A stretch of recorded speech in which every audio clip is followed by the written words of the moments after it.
Real quick one tonight. Just wanted to stop and say this about this situation here. Watching this right now, and I am floored by what I'm saying. Just seeing this really all confirms what I've been saying all along, right? We've been talking about how these politicians are paid actors. And this really is coming out that this person here is a paid actor. Is really, it really is true.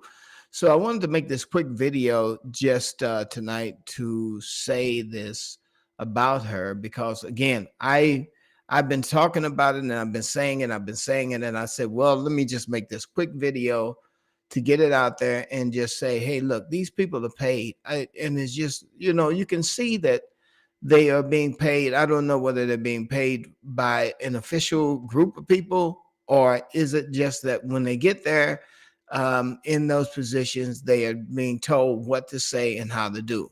The best thing I can kind of like equate it to is what happened to Samuel L. Jackson when Samuel L. Jackson was in the movie Django, and Samuel L. Jackson changed his personality to fit his master's personality while in front of company, and then changed back to his regular self when company wasn't around, and he was an advisor to the slave master. So these people here in the Democratic Party are like in a slave scenario.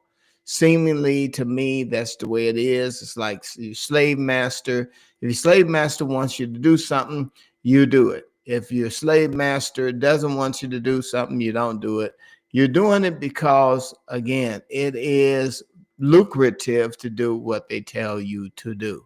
And so I'm just like I said, I couldn't help it. I was sitting here watching this, and Jason Whitlock is talking about the same identical thing that I'm talking about, that I've been saying about these politicians and what they are doing in order to stay relevant and stay in the money with these people that they are performing for. And so here's a picture of Jasmine Crockett before she was changed, right? Here's a picture of her after she was changed, and you can see the big difference. There's a tremendous difference in before and, of course, after. Afterwards, she was changed into this dark being that here, I mean, her eyes are almost dark and everything. Look, guys, just don't go into politics. You want to be in this, don't go into this with them. I mean, this is the way she's looking now.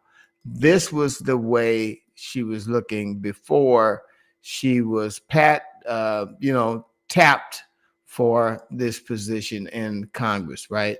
So she had to come up with this new persona, and before she was just this young, innocent, not innocent, but obviously not innocent, but she was this kind of naive person, seemingly, and going into this whole thing. Let's take a listen to what they have to say. Jason would like pull this out, this video here. So if you want the link, go to Jason Whitlock's channel and get the full story. First of all, it's good to see you in the new year. You know, no one could have told me that when I went down to Austin, now it looks like a little bit over a year ago, that I would be running for Congress. It's just not what my plan was. But what I've always decided is that I would step up when there was a need. Listen. Okay, so this is the new person that they created.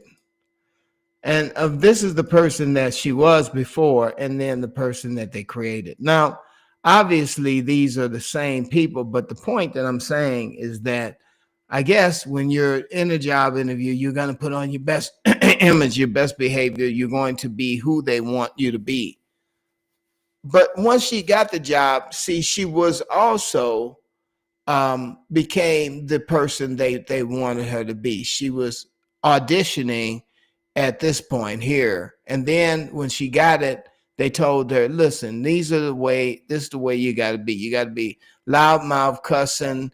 You got to be unattached and almost looking kind of harsh and doing all of the things with the long fingernails, long eyelashes, and the all of the stuff that makes you ghetto. And so this is what she's doing now. He up there, he's hearing all kinds of nonsense and bullshit. Let me just be real. Now she's cussing. Now, here's the thing. There are people who've been saying this about her, but it reminds me, like I said, of Samuel L. Jackson. He's playing a role. He's playing an acting role. And when you think about Samuel L. Jackson and the cursing, and he's stereotypical of what we would expect of Black people when it comes down to just being in movies. You know, they're the ones who's usually doing a whole lot of foul mouth talking. And so here we have this person here kind of bringing that persona here, the same kind of flavor to this whole thing. But what I don't want you to forget, and please do not forget this girl was not raised that way. She was not raised that way. This is not her original, I'm sure it's not the original intent of a parent. Her parents were actually put her in school in an exclusive day school where the tuition was nearly $35,000 a year, and she attended Rhodes College, a private school where the tuition was nearly $55,000 a year. And so she's actually code switch playing.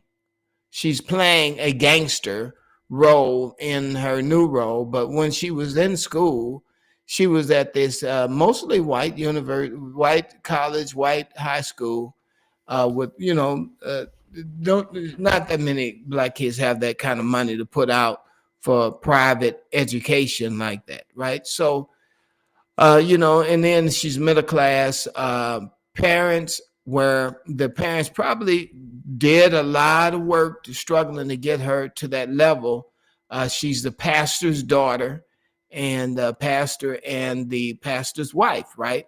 So that's what she is. And she is also been raised up in a more Catholic setting. I'm not really sure what Rhodes College is, but again, she's from my hometown, which is my area is St. Louis area. And so then she moved to Texas and took on this whole new persona.